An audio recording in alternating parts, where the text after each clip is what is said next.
Setelah kemarin kita membahas negara Nauru di Oseania, sekarang kita berpindah ke dataran Eropa. Apakah kalian pernah mendengar negara Vatikan? Negara Vatikan dinobatkan sebagai negara terkecil di dunia dan menyimpan banyak misteri menarik di dalamnya. Misteri apakah itu? Tetap ikuti video ini sampai selesai.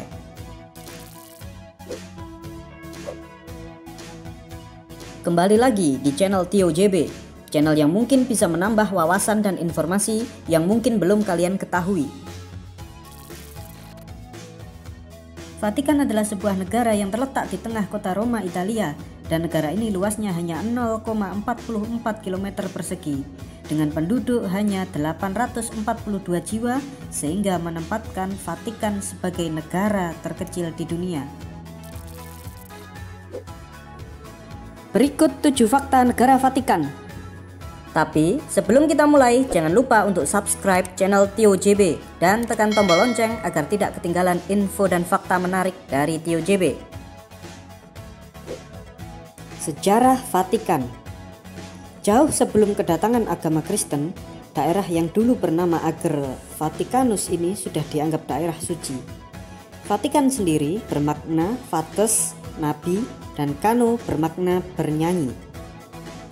Pada zaman Republik Romawi, Vatikan menjadi daerah sepi karena merupakan perbatasan antara Romawi dengan musuh bebuyutannya.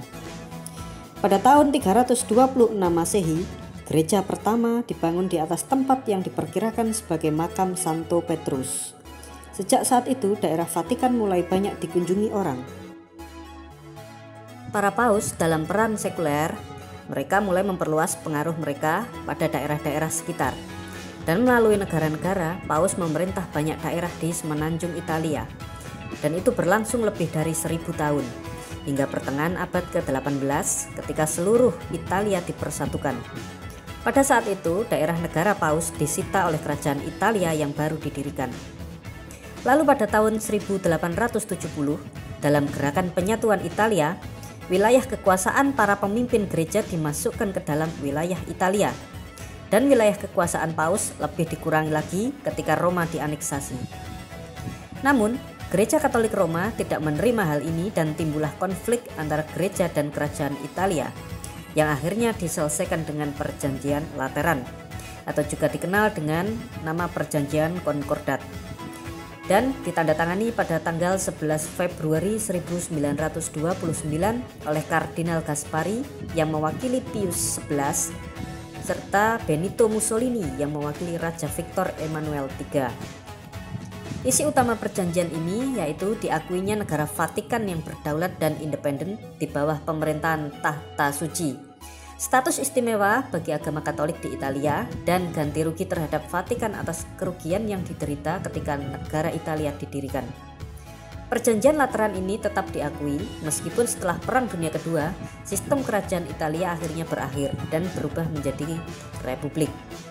Dan pada tahun 1984, Perjanjian Konkordat disesuaikan lagi.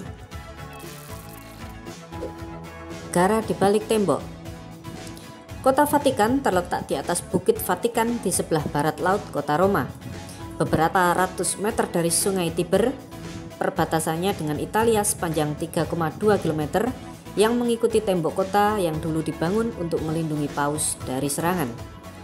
Total wilayah negara Vatikan adalah 0,44 km persegi. Selain kota Vatikan, wilayah kekuasaan paus juga meliputi beberapa gereja penting, kantor-kantor, dan Castel Gandolfo. Paus adalah kepala negara, sedangkan seorang gubernur mengurusi keperluan sehari-hari. Dan hampir semua 890 warga Vatikan tinggal di dalam tembok kota Vatikan. Mereka yang tinggal termasuk rohaniawan, rohaniawati, Garda Swiss. Garda Swiss adalah sebuah unit tentara bayaran dari Swiss yang secara tradisi telah menjadi pasukan pengawal Paus dan Vatikan sejak tahun 1506. Warga Vatikan 100% beragama Katolik dan bahasa resmi adalah bahasa Latin. Namun, bahasa Itali lebih sering digunakan dalam kehidupan sehari-hari warga Vatikan. Memiliki sistem ekonomi yang unik. Ekonomi negara Vatikan cukup unik, berbeda dengan negara lain di dunia. yang mana ekonominya ditunjang oleh aktivitas non-komersial. Ekonomi Vatikan yang non-komersial itu disokong dengan sumbangan umat Katolik seluruh dunia. Perekonomian Vatikan juga didukung dengan penjualan perangko, koin-koin, souvenir turis, mainan kunci, rosario, salib Kristus, iuran masuk museum, iuran perpustakaan, bantuan dana dari Italia, bantuan dana dari Perancis, album rohani gereja, biaya ibadah, penjualan beberapa buku, majalah, dan lain-lain. Memiliki tentara berseragam unik. Walaupun paus-paus sebelumnya menyewa tentara bayaran Swiss sebagai bagian tentara Vatikan, Garda Swiss Ripaus ternyata diresmikan oleh Paus Julius II pada tanggal 22 Januari 1506 sebagai pengawal pribadi Paus. Mereka terus melakukan tugasnya itu hingga saat ini. Mereka juga terdaftar di dalam daftar tahunan kepausan di bagian tahta suci dan bukan di bagian negara Vatikan. Pada akhir tahun 2005, Garda Swiss berkekuatan 134 anggota. Penerimaan anggota baru berdasarkan persetujuan khusus antara tahta suci dan negara Swiss, dan terbatas hanya bagi warga negara Swiss laki-laki yang beragama Katolik. Garda Palatin dan Garda Kemuliaan dibubarkan oleh Paus Paulus VI pada tahun 1970. Walau Garda Palatin didirikan pada mulanya sebagai kekuatan bersenjata untuk membela negara-negara yang tunduk pada Paus, fungsi-fungsi dalam negara Vatikan seperti juga Garda Kemuliaan hanyalah untuk upacara-upacara resmi saja. Dan juga ada Corpo della Gendarmeria, yaitu berperan sebagai kekuatan kepolisian.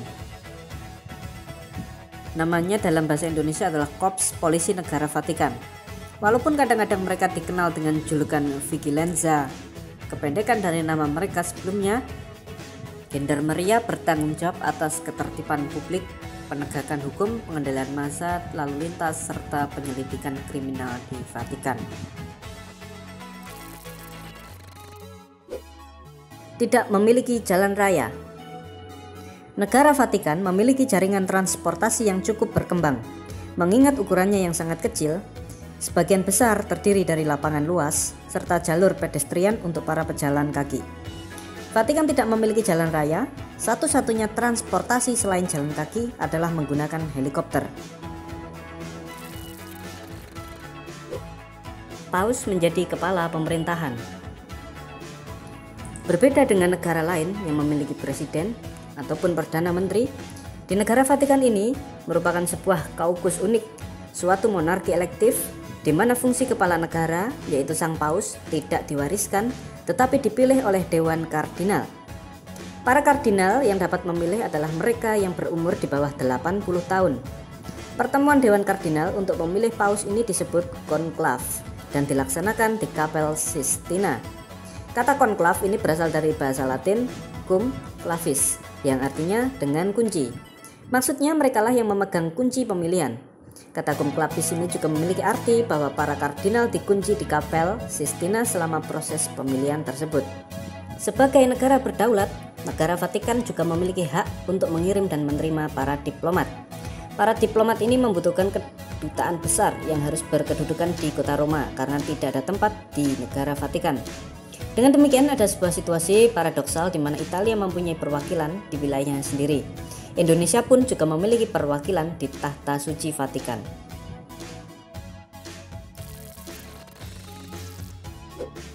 Misteri tersembunyi di negara Vatikan. Terletak di bawah tanah di samping perpustakaan Vatikan, terdapat deretan rak-rak sepanjang kurang lebih 83 km yang menyimpan dokumen-dokumen langka. Puluhan ribu hingga ratusan ribu dokumen bahkan berasal dari abad ke-8, namun tidak ada yang benar-benar yakin berapa jumlah sesungguhnya. Arsip Rahasia Vatikan didirikan pada tahun 1612 dan memiliki berbagai macam dokumen yang tak terhitung lagi banyaknya. Ilmu pengetahuan yang sangat banyak tersimpan dalam berangkas rahasia tersebut. Namun, untuk mendapatkan akses membaca dokumen tidaklah mudah. Tidak ada seorang pun yang diizinkan masuk ke tempat itu sampai tahun 1881. Saat itu, seorang cendekiawan Katolik untuk pertama kalinya mendapatkan akses ke ruang membaca. Namun, sebelumnya ia harus secara spesifik mengajukan permohonan dan mengatakan buku apa yang dicari. Sebanyak 35.000 dokumen telah ditata berdasarkan indeks, tapi ini hanyalah sebagian kecil dari barang yang dimiliki oleh Vatikan. Itulah tadi 7 fakta dan misteri negara Vatikan. Negara terkecil di dunia namun menyimpan misteri yang belum bisa dipecahkan hingga sekarang. Bagaimana menurut kalian? Seperti biasa, jangan lupa untuk komentar di bawah dan ikuti terus video-video menarik dari Tio JB.